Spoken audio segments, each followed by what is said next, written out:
Зылиха мен Батима деген біреудің қызметінде тұрған екі қыз бала төбесіне бір жәшік жеміс көтеріп қалаға келе жатыпты.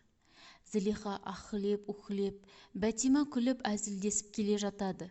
Сонда Зылиха айтады: Сен неге мыс болып қуанып келесің? Жәшіктің ауырлығы менің басымдағыдан кем емесін, өзің де менің күшті емесің.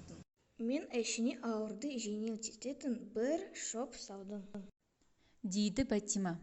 Ай, ондай болса, сол шөбіңнің атын айтшы, мен де ауырымды жеңілдетейін. Ол шөп сенің қолына түспей ме деп қорқамын, оның аты сабыр, деп айтқан екен.